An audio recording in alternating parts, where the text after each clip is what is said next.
Hey everybody, this is the Sliders Review. I'm here today to talk about Black History Month. The month that is a celebration of my people, because I am a black man and everything. And it's about all our accomplishments, all the oppression that we have gone through over like centuries of living in like America and stuff like that. So I'm here today to talk to you about the mishandling of black characters and actors from works created by that of disgraced Hollywood creator Josh Whedon. So, for many years, Josh Whedon has been working for Hollywood. And one thing people have noticed when they go back and they watch his work is that his black characters aren't treated very well. He's had only a few, and I mean only a few black characters in his projects. And normally, there are some that, yes, are treated good and treated better than others, but it's very rare. While the others, well, either they have a fate worse than death or death itself. And at first, people didn't really realize this until, like I said before, they started to go back and rewatch his stuff. And then they started to become a little bit iffy and everything. Like, what exactly is his problem? And the thing is like, there have been some black stars that most people didn't even recognize within his show because they was just getting their start. Like the actor from Prison Break. He's actually half black. Many people don't know that and stuff. I think his name is Whitmore or something like that. And, for many years, people thought Josh Whedon was like the man of Hollywood. Like he could do no wrong. Until one movie derailed his career with one black actor who put a stop to Josh Whedon. And I'll get to that a little bit later. And so Josh Whedon is canceled, and he's been canceled for the better part of probably like 2021. And the thing is, nobody knew about Josh Whedon's bad behavior because the shows that he worked on in the 90s, like Buffy and Angel and Firefly, the cast kept their mouths shut because they feared of losing their careers in Hollywood. But he was a tyrant. And the thing, this could have all been avoided if they just would have opened up back then, but I understand why they didn't. It's like a Me Too movement. Like people always ask the victims, well, why didn't you come forward like before? Either they're scared or they feared losing their careers, because who would really blame them, I mean, not blame them, but who would really trust them? You know what I'm saying? Because, when it comes to these powerful executive producers and directors and all this other stuff, is that people tend to believe them than they do the actual star. So I do understand why they didn't come up, but I wish they would have and everything, And to be fair, it's not all entirely his fault. Sometimes it's the studio's fault. And I'll get into that a little bit later. And also, yes, he does write some like really terrible white characters. However, normally when he has terrible white characters, either they get to stay on the show and get redeemed, or that person's just a villain to begin with and stuff, or like I said before, they just die off. So when it comes to white characters, they always have a chance to redeem themselves, similar to what like Mark Cherry does in his shows when it comes to black and white characters. So if you don't know, Josh Whedon is a piece of crap. He is scum, but he used to be one of the most beloved creators in Hollywood, stemming from that of his superhero properties, comic book and fantasy and stuff like that. He was so beloved back in the days of creating Buffy, one of the greatest TV shows ever and one of the best female heroes of all time. And so when watching the show, people never realized all the drama that went on behind the scenes, behind the camera and stuff. But now a lot of people are starting to speak out now that he's been canceled. So originally, the character of Cordelia was supposed to be played by a black actress. Josh Whedon actually wanted a black actress, which was revealed by one of his writers. Is the writer telling the truth? Probably, and everything. And, because a lot of people still defend this man who works with him, but a lot of people who work with him are now condemning him. But originally Cordelia was supposed to be black, but it was the studio that wanted her white. And he didn't fight hard enough to keep his vision of a black character. And it's kind of like, cause that's one thing he does do. He does tend to give up. I've noticed when watching like interviews and listening to commentary on like his past work, like he doesn't like fighting with the studios, or he just gives up. And so he wanted Cordelia to be like black. Now, the character of Cordelia originally was not a good person. And now I kind of see why the studio didn't want her to be black. Now, to be fair, the WB is known for having nothing but white shows. And every time they do, people complain. And then normally halfway in the series, they will add a black character. This happened on this one show called Jane Duncan, Chloe something something something. It's a long title name. I can't remember what it is.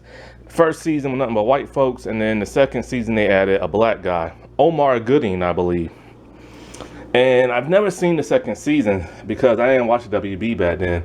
And so like the first season is on YouTube. People upload it, but they didn't upload the second.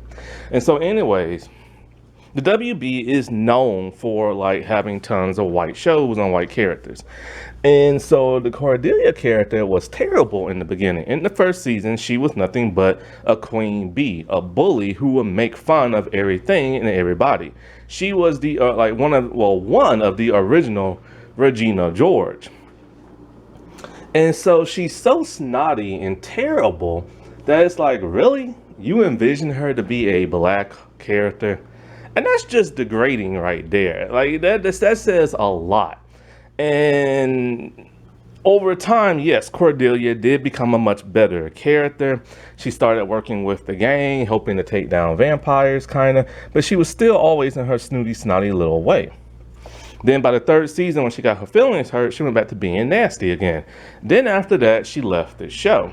And then she ended up on Angel. And people have said in the beginning, Angel really did redeem her to be a better character. Until Josh Whedon started to be pissed at the actress, especially when she got pregnant. After that, he just like assassinated her character and made her one of the most terrible people ever. I think she turned evil. I believe she had some type of like a love relationship with Angel's son. And the thing about Angel's son in that one season, that he was just like a baby, but then his future self came from the future, and I think his future self was like a teenager. So if so, she had relations with a future version of a teenage like boy and everything, which is just disgusting. Now the reason why they had problems is that Charisma Carpenter, who played Cordelia, has stated for the longest time that, her and Josh did not get along on the set of Buffy. He was terrible. He was cruel. He would upset her. I think he even made her cry at times. And he would make fun of her religion. I don't know what her religion is, but Josh Whedon is atheist and everything. And so it was really hard working on the set of Buffy and Angel when you have a boss that is a tyrant. And so when she got pregnant and everything, I forgot what he said. It was something nasty that he said about her when she got pregnant that really, really upset her and stuff. Now, of course, she had to pay her bills, so she had to go through all that crap and take all his crap. And when she came out with that, the next thing you know, other stars started to defend her and everything, and talking about they support her and this and that, and that Josh could be like a really difficult person to work with. Things were so bad for Josh Whedon on the set of Buffy for the things he did that Michelle Trachtenberg, I think that's how you say her name, who played Dawn, a teenage character, she was told, this was a rule on set, that she was not allowed to be in a room alone with Josh Whedon. Nothing sexual, nothing like that, but only because of how he treats his stars. He shouts, he yells at them, he demeans them, and he does that especially with women. And so they didn't want her, a teenage girl, to go through all that crap. And people never knew this until just now. I also remember that the actor who played Spike, he was on Michael Rosenbaum's podcast. And he literally said that one time Josh just walked up to him and slammed him up against the wall. And it was a really scary moment. And Josh was pissed. And the reason why Josh was pissed was because, see, Josh has this sense of good versus evil for his shows. And if you're a vampire, you are evil and your character has to die. He brought in the character of Spike in season 2, and Spike was supposed to die at the end of season 2. But Spike was eye candy for the girls and they loved him. So the studio's all like, he gets to live and you have to redeem him at some point and make him turn him at some point into like an anti-hero and then a good guy. Josh did not like this and everything because he believed that evil is evil and it should be punished and stuff like that. So he took his anger and frustration out on James Masters and stuff. And, and like, I'm thinking to myself, why would you ram a person up against a wall and just be all like, I can't stand your character and blah, blah, blah. You're ruining my show and stuff like that. And it's like, it's not his fault and everything. Like, you know what I'm saying? And because originally they had Angel as a vampire, a good vampire. Then he turned evil and they had to kill his character off.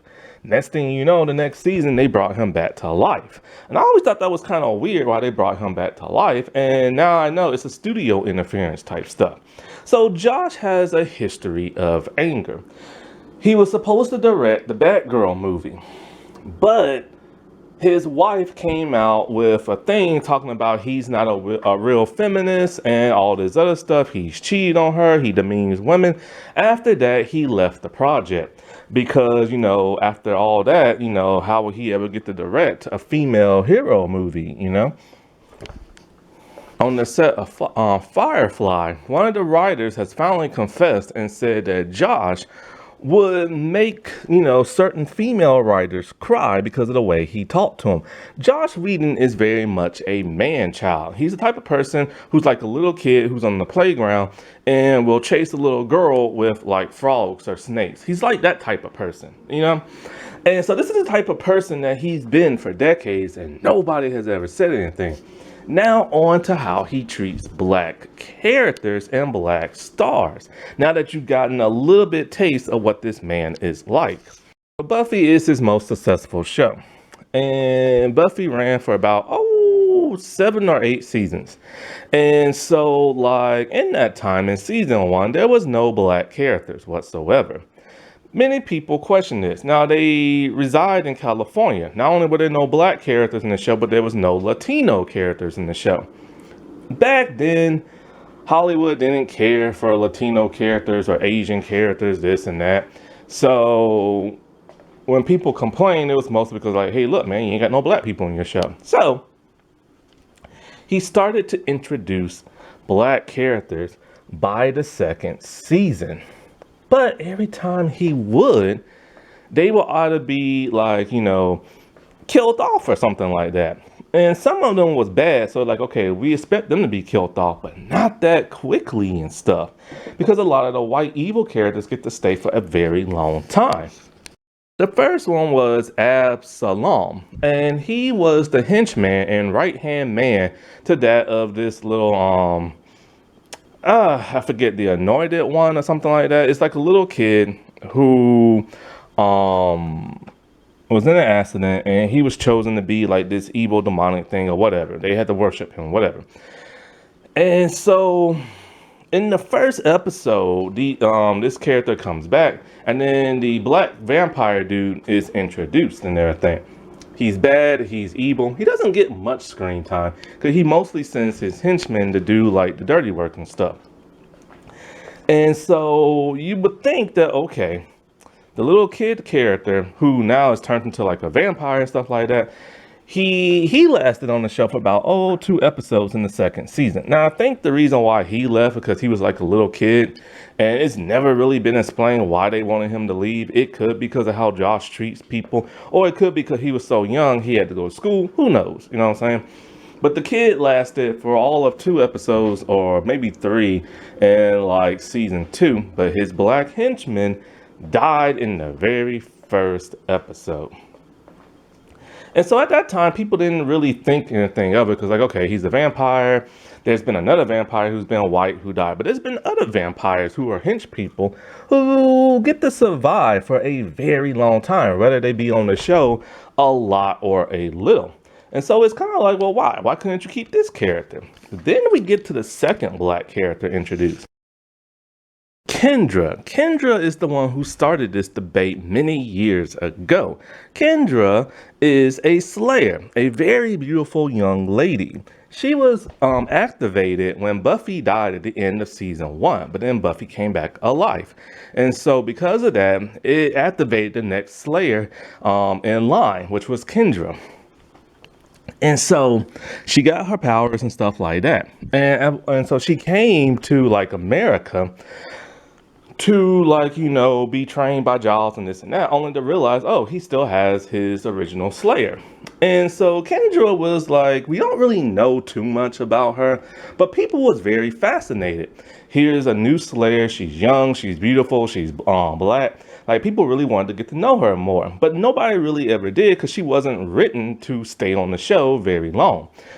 One thing that is demeaning is like that people have a problem with is like when she talks to men, especially that are white men, she keeps her head down.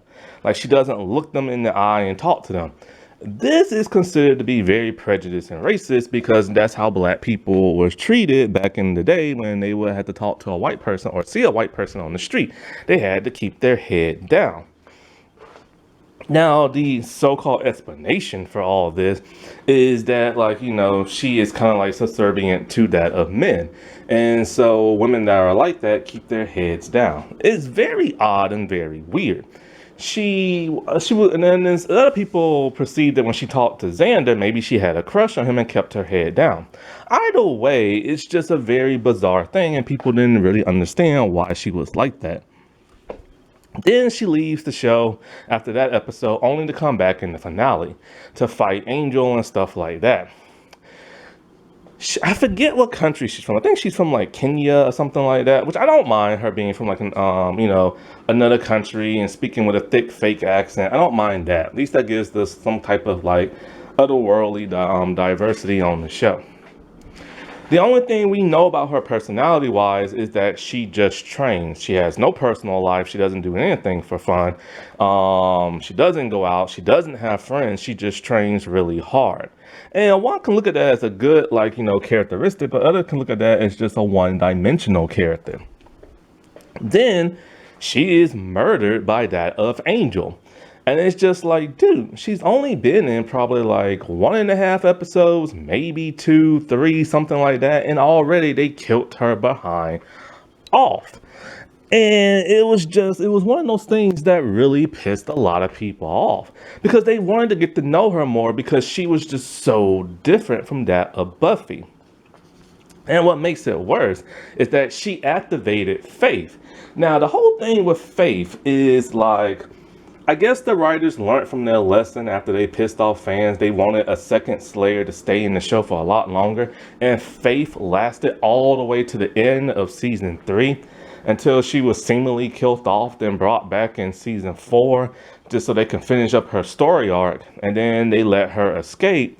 And then she doesn't show back up again until like the Angel finale season, where she's good now, and then she doesn't show back up again until the last season of Buffy. Now, the thing about Faith, she started off good, but she was edgy and everything, very much different from Buffy.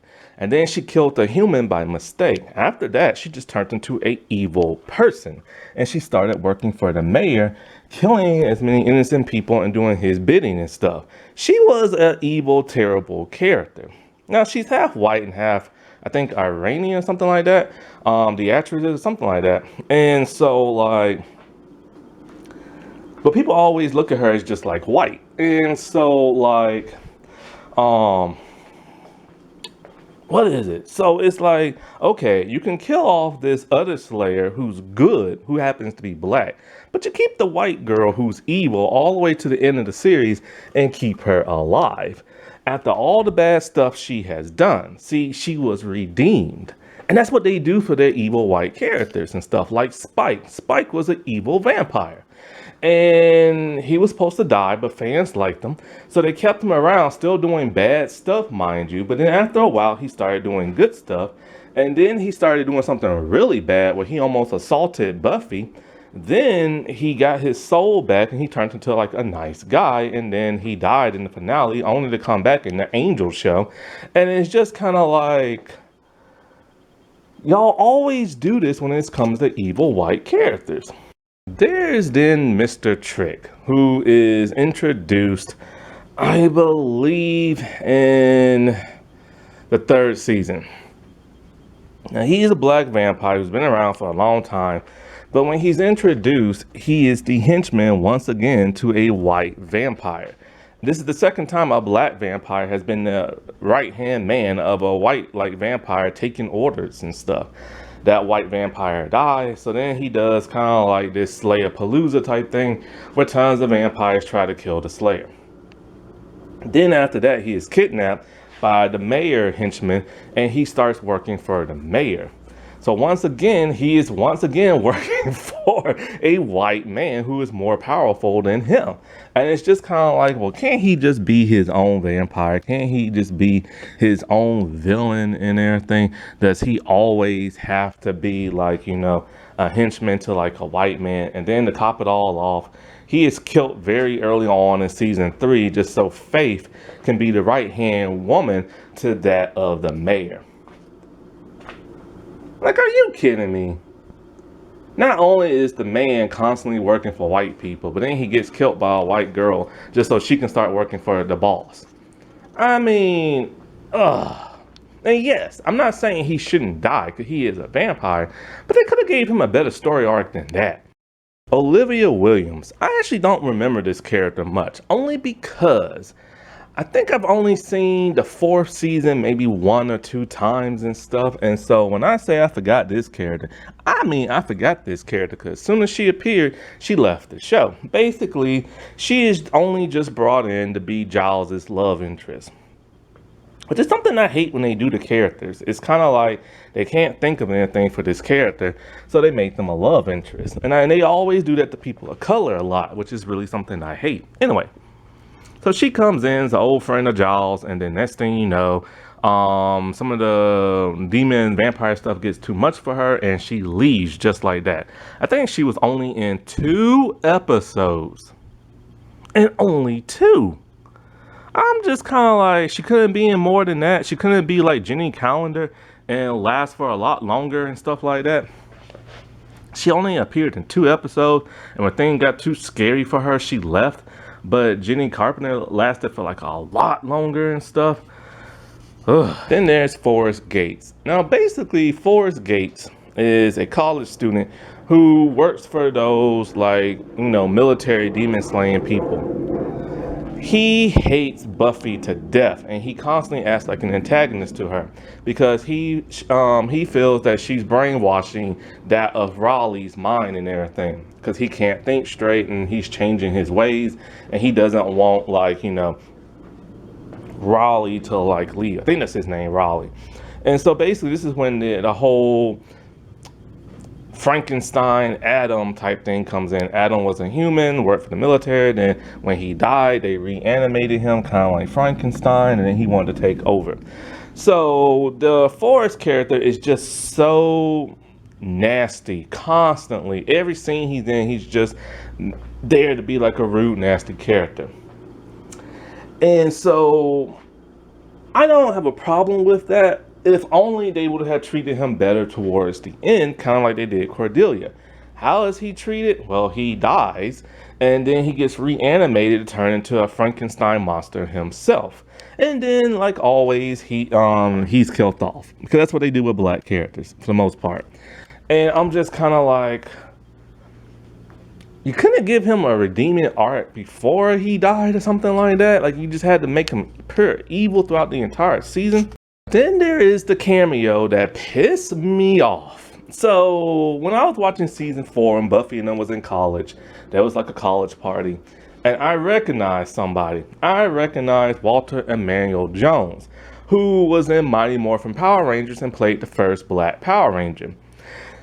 So he's a big thing when it comes to, like, you know, black culture and Power Ranger culture and stuff like that. And so when I saw him in the very opening of like the episode, I'm like, wow, he's gonna be in Buffy for an episode. Nope. He's only there for a cameo for a couple of like seconds, and then he leaves. I'm all like, really? Like, people recognize this dude, you know what I'm saying?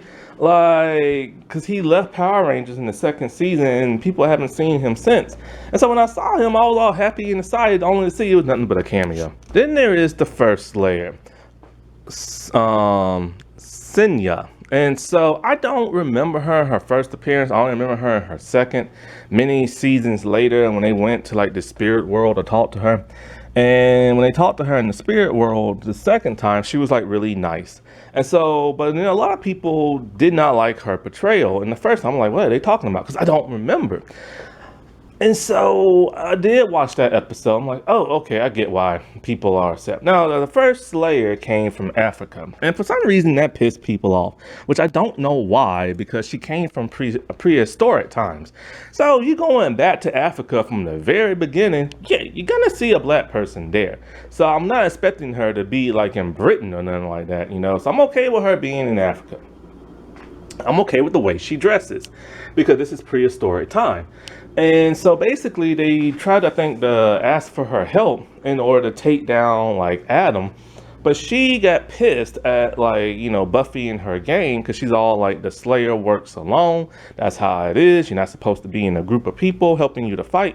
So she gets pissed off and she tried to kill all of them, I believe, in their dreams, which is overkill to say the most. So that's one huge strike she has against them when she's trying to murder them all. But the thing that really pissed people off, and I totally understand why, is the way she behaves. She snarls, she growls, she acts like an animal. And it's like, okay, I get it in prehistoric times, like, you know, cave people times or whatever. She's like a cave type person. And so I get why she would have certain mannerisms. But when you watch other shows with cave people, they don't treat them like animals. They treat them kind of like dumbfounded characters. Here, she's treated like an animal. Like the way she moves, the way she walks, the way like the noises come out of her mouth, and it's very, very, very degrading and stuff. Now, Sweet, I am okay with. He was a fun demon, and he's like this demon that makes people sing and dance and stuff like that. The only problem I had with him is that, like, he wanted to marry a teenage girl because he thought she is the one who activated him. And so, like, he, for whatever reason, wanted to keep her forever and ever and ever. Which is really gross and disgusting. He's like millions of years old and wanted a teenage girl. Now, why is he on this list, you're probably asking? Well, he's played by a black man.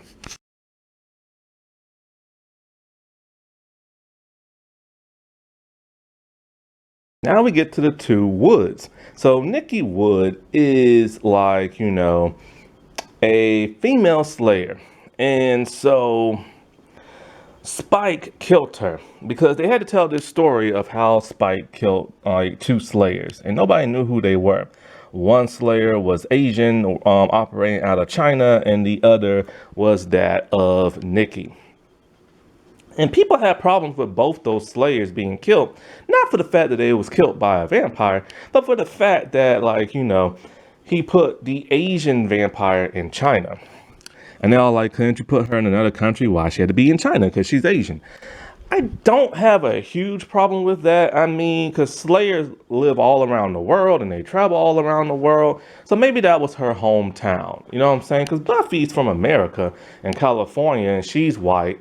And you don't see her living in like another country and stuff like that. So I don't really have a problem with that. And I don't really have so much a problem with like, him killing like Nikki. But a lot of people did for some reason, only because she's black. But they had to tell the story of how he killed two Slayers. It's just the problem that I do have is that yes, they pit two people of color. This is something networks and showrunners do when they know they need to get a character who's going to get killed off really fast, or a throwaway character, I should say, or a terrible character. They all like, our show has no diversity. We keep getting complaints that our shows have no diversity. I know, for this terrible character who's about to get killed off really fast or whatever, let's have a person of color be that. And I hate when they do that crap. Then there's Robin Wood, who was introduced in the last season. I like this character. This is actually one of the better black characters he's ever created. But he starts to become one-dimensional after a while. So anyway, he is the son of Nikki. He was raised by her watcher and everything, and so he just wants to kill vampires, but more importantly, he wants to kill Spike. So, of course, by this time, Spike is now a good guy. So he's literally just like, infiltrating Sunnydale. He becomes the principal. He tries to get in close with Buffy because he knows somehow, I think she's close with Spike, and he tries to kill Spike with the help of Giles. Buffy stops this, and then after, because like he went on a date with her and stuff like that, and so then after she stops him from killing him, then he just starts working alongside her, being part of her little Scooby gang or whatever. And after that, his character just became just another character who's there to have like a love interest to give him something to do. But for the most part, he doesn't have anything to do after that part. After he's done trying to kill Spike, he tries to help out to kill like the other vampire, but that's about it. So then they put him in the love interest with Faith. And so after that, he's basically just a bang boy and everything, who's just there to date one character after another. Then he fights in the final battle. You think he's killed, but no, he survives that. So for the most part, he is a better character written, but he becomes one-dimensional and has nothing to do for the other half of like the season. And he even votes with everybody else that Buffy should not be the leader and it should be Faith, when Faith is not a good leader and everything. It's just weird. Now there are other like black characters in the last season, future Slayers. One's Afro-Latino, Dominican, and the other one's black. They don't get much to do in the show. But then again, none of the recruits really do. They killed off the Filipino girl, of course. And so the other characters who are white, they get to stay on the show and have more of a speaking role. But for the most part, the two black girls kind of do and kind of don't, but that's kind of just like whatever. Because for the most part, none of the recruits really have anything to say, so it's like whatever. Now, when it comes to that of the Angel show, I never watched Angel except for one episode, and so I don't really know. I know there's a black character on the show, but I don't know how he was treated. I know that in the first season, it only had like 3 characters, and it wasn't black, and then he showed up sometime in the first season as a recurring character, but was made into like a main character by like the second. So I don't really know how he was treated on set. I don't know how his character was, because I've never seen the show. But hopefully he was treated well. Then we get to Firefly, another show he had that only lasted for 1 season, and they made 1 movie after that. I've never personally liked the television show, but I like the movie. And so in this show, there are only 2 black characters. You have a Afro-Latino in Zoe, and she was handled pretty well and everything, so I have to give it up for that. But then you have the character of Book. Book was a very interesting character. All his fans love the character of Book, especially when they find out his backstory. I personally don't like his backstory. And so basically Book is a very religious man. He's like the shepherd and stuff like that, I think they call him. And he's always preaching the word of the Bible and stuff like that. And for the most part, he's a pretty genuine, good type of character, but he has an interesting past that's never really truly explained all that well. And so when they come to the Firefly movie, they killed his character off. They left Zoe alive, but they killed Zoe's husband. And so they also kept Jamie, I think his name is, which he was a terrible character all around. He was a very much of an antagonist who worked on their team and even betrayed them a couple of times. And he's played by a scumbag actor and everything. But when it comes to that book, or Shepherd book, whatever his name is, not only did they kill him off, but they killed off this new character they introduced for the movie who happens to be Jewish. And so, like, the thing about Book that I don't really so much like is his backstory. His real name isn't Shepherd Book. He basically just took up that persona because he killed a man many years ago and stole his life and identity. Then after that, he tried to redeem himself by preaching the word of God and like stuff like that by impersonating this man. What in the world kind of crap is that?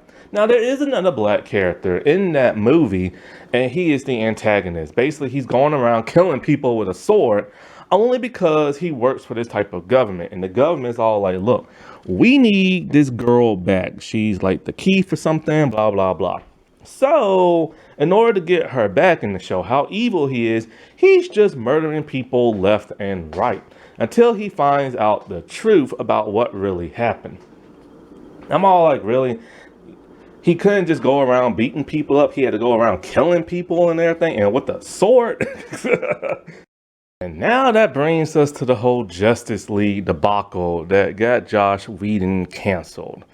So the DCEU was always in shambles. Basically, it was dark and gritty from the start, and this pissed a lot of fans off. And so when Zack Snyder, who created the DCEU, when it came time to make the Justice League movie, he made half of it, but he didn't get to finish half of it. And because he had a tragedy in his family. By this time, the WB and Warner Bros. Were tired of Zack Snyder. And with his family tragedy, they decided to just like, you know what, we're just going to let you go indefinitely. So then they brought in Joss Whedon to fix the Justice League movie, if you will say. They wanted it to be like his Avengers movie. They wanted it to be more lighter, humorous, and like not be so dark and everything.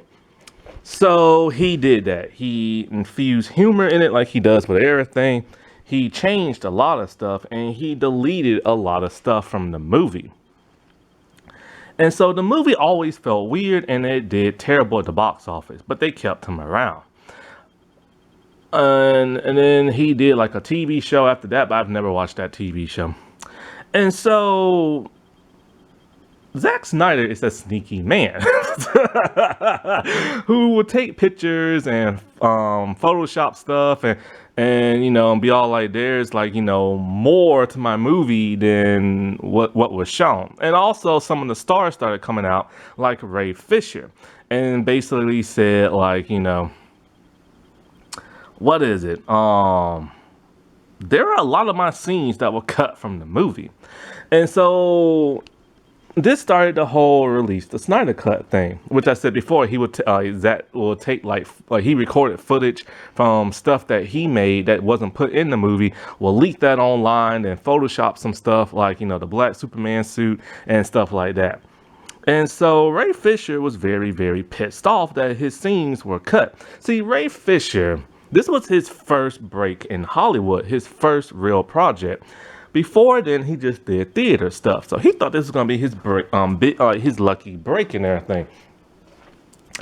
And it wasn't. And so, like, a lot of people didn't like his scenes and didn't like the movie. So Ray Fisher was not gonna go down without a fight. He wasn't gonna let Joss Whedon and other people ruin his career and stuff like that. And so he started telling people, you know, like this, and that. And a lot of people started looking at the trailers and they're all like, hey, some of this stuff from the trailer isn't here. Then Jason Momoa hopped in and said, yeah, there was tons of stuff cut. Now, there was a lot of scenes cut from various actors of all races on the show, but the most stuff that was cut was that of two of its black stars, Cyborg and Iris West. Iris West was taken out the movie completely, and she wasn't even in it. But yet you saw her in like the trailer and stuff. And so that was like really confusing. Then there came all the Cyborg stuff. His story didn't really make a whole lot of sense. And he said that the stuff that was cut was the emotional heart stuff of the movie. And, you know, it would have gave Cyborg his time to shine for the first time in live action and all this other stuff. And so fans were very confused, and they wanted to see this Snyder cut and everything. And so then Ray Fisher said that working with Josh Whedon was very toxic. He has a very bad personality. This started an investigation, which I think at first WB just kind of like brushed off a little bit, but then they started to talk to some of his stars, and they realized Josh Whedon was a nightmare to work with. Some of the stars commented on it, some of them did not. Gal Gadot was that helping factor in helping Ray Fisher get his justice. Because there was always this thing like hashtag I stand with Ray Fisher and stuff like that on Twitter. And even Charisma Carpenter chimed in about the bad behavior that she experienced from Josh Whedon. See, people didn't care when the black man complained, but then when the two women started complaining, then they started to hop on board and started to see, wait a minute, there's something wrong with Josh Whedon. So it turned out that he just decided to cut all the Cyborg scenes and take out all his emotional heartstring type stuff, which a lot of people felt that was very important for his character development.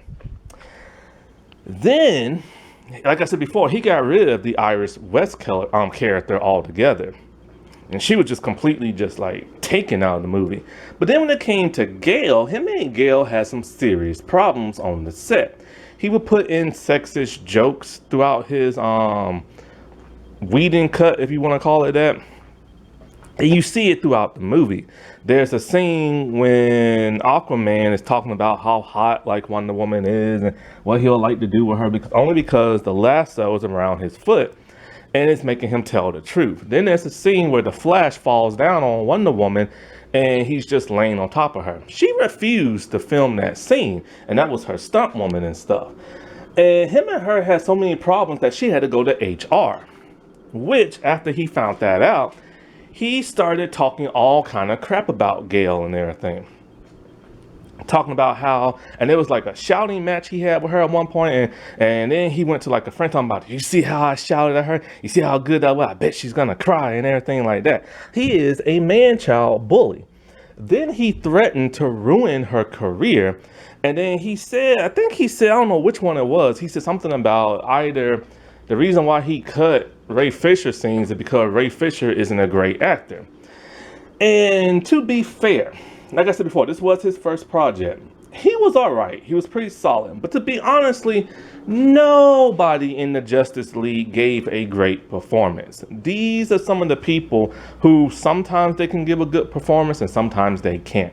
And so, like, for the most part, people have always questioned their acting. People have questioned Gale, Ezra, Jason, Ben, and Henry and stuff. They have all questioned their acting over the years and stuff. So it's not like it was just Ray Fisher who couldn't act that well in the movie. It was a lot of people and stuff. And so with all this stuff leaking out about Josh Whedon, the WB and has decided, and HBO decided, you know what, we're just done with you, dude. We're done with you. And there, Josh Whedon was canceled. He had to step down from his television show. Nobody has hired him to like make a movie or show since. And it's all because of how he treats his characters of color and his actors of color. And you know, he brought this on himself. He has nobody to blame but himself. He has some serious anger issues, and he's old school Hollywood to where it's kind of like, okay, I'm the boss and I can treat you like crap and there's nothing you can do about it or I'll end your career. Like, he's old school like that. And that's the problem in Hollywood that they're trying to get away from with all these terrible creators and directors and stuff like that. And, you know, I don't know if he has a problem with black people or not. Like, I truly don't know. But it's just always odd how, like, so many of his, like, people of color characters, especially his black characters, are treated so badly on screen, and how he treated some of, like, you know, his stars and stuff. Happy Black History Month, everybody. I'll talk to you later. Bye.